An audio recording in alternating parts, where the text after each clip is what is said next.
Chapter 6 Summer Days. The early summer days on a farm are the happiest and fairest of the days of the year. Lilacs bloom and make the air sweet and then fade. Apple blossoms come with the lilacs, and the bees visit around among the apple trees. The days grow warm and soft. School ends and children have time to play and to fish for trout in the brook.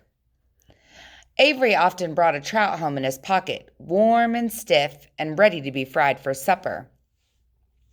Now that school was over, Fern visited the barn almost every day to sit quietly on her stool. The animals treated her as an equal. The sheep lay calmly at her feet. Around the first day of July, the work horses were hitched to the mowing machine, and Mr. Zuckerman climbed into the seat and drove into the field. All morning you could hear the rattle of the machine as it went round and round, while the tall grass fell down behind the cutter in long green swatches. Next day, if there was no thunder shower, all hands would be on help to rake and pitch and load, and the hay would be hauled to the barn in the high hay wagon, with Fern and Avery riding at the top of the load. Then the hay would be hoisted sweet and warm into the big loft until the whole barn seemed like a wonderful bed of timothy and clover. It was fine to jump in and a perfect to hide in, and sometimes Avery would find a little grass snake in the hay, and he would add it to the other things in his pocket. Early summer days are a jubilee time for birds. In the fields, around the house, and in the barn, in the woods, in the swamp, everywhere, love and songs and nests and eggs. From the edge of the woods, the white-throated sparrow calls, "Oh, Peabody, Peabody, Peabody." On an apple bough, the phoebe teeters and wags its tail and says, "Phoebe, Phoebe." The song sparrow, who knows how brief and lovely life is, says, "Sweet, sweet, sweet, sweet, sweet, sweet." If you enter the barn, the swallows swoop down from their nests and scold. "Cheeky, cheeky, cheeky, cheeky," they say. In the early summer, there are plenty of things for a child to eat and drink. Dandelion stems are full of milk. Clover heads are loaded with nectar. The Frigidaire is full of ice-cold drinks.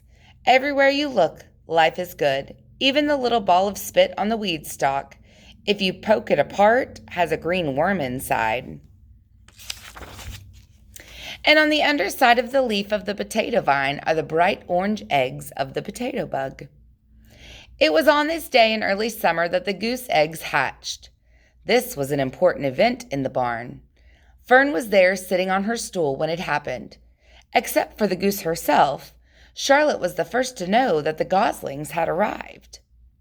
The goose knew a day in advance that they were coming. She could hear their weak voices calling from inside the egg. She knew that they were in desperately cramped position inside that shell and were most anxious to break through and get out. She sat quite still and talked less than usual. First, the gosling poked its gray-green head through the goose's feathers and looked around. Charlotte spied it and made the announcement. "I am sure," she said, "that every one of us here will be gratified to learn that after 4 weeks of unremitting effort and patience on the part of our friend the goose, she now has something to show for it. The goslings have arrived. May I offer my sincere congratulations?" "Thank you, thank you, thank you," said the goose, nodding and bowing shamelessly.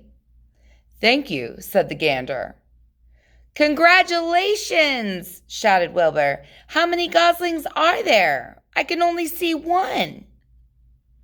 "There are 7, said the goose.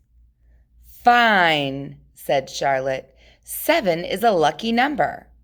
"Luck had nothing to do with this," said the goose. "It was good management and hard work." At this point, Templeton showed his nose from a hiding place under Wilbur's trough. He glanced at Fern, then crept cautiously toward the goose, keeping close to the wall. Everyone watched him, for he was not well liked or trusted. "Look," he began in his sharp voice. "You say you have 7 goslings. Weren't there 8 eggs? What happened to the other egg? Why didn't it hatch?" "It's a dud, I guess," said the goose. "What are you going to do with it?" continued Templeton, his round little beady eyes fixed on the goose. "You can have it," replied the goose. "Roll it away and add it to the nasty collection of yours."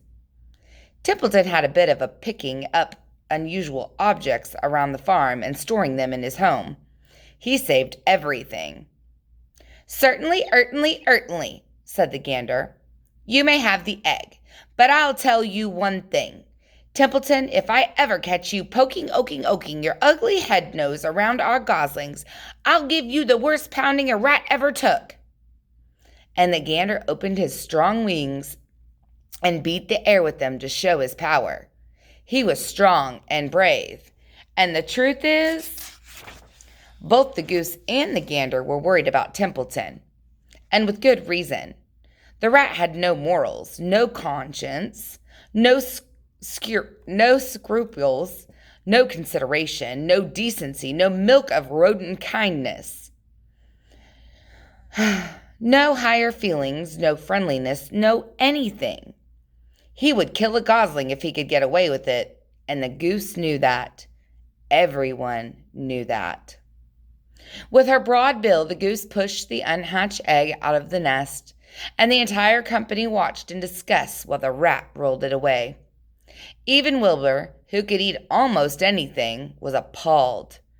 "Imagine wanting a junky old rotten egg," he muttered. "A rat is a rat," said Charlotte. She laughed a tinkling little laugh. "But, my friends, if that ancient egg ever breaks, this barn will be unattendable." "What's that mean?" asked Wilbur.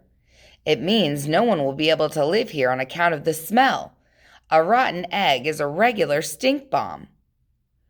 "I won't break it," snarled Templeton. "I know what I'm doing. I handle stuff like this all the time." He disappeared into his tunnel, pushing the goose egg in front of him. He pushed and nudged until he succeeded in rolling it into his lair under the trough. That afternoon, when the wind had died down and the barnyard was quiet and warm, the gray goose led her 7 goslings off the nest and out into the world. Mr. Zuckerman spied them when he came with Wilbur's supper. "Well, hello there," he said, smiling all over. "Let's see. 1, 2, 3, 4, 5, 6, 7. 7 baby geese. Now, isn't that lovely?"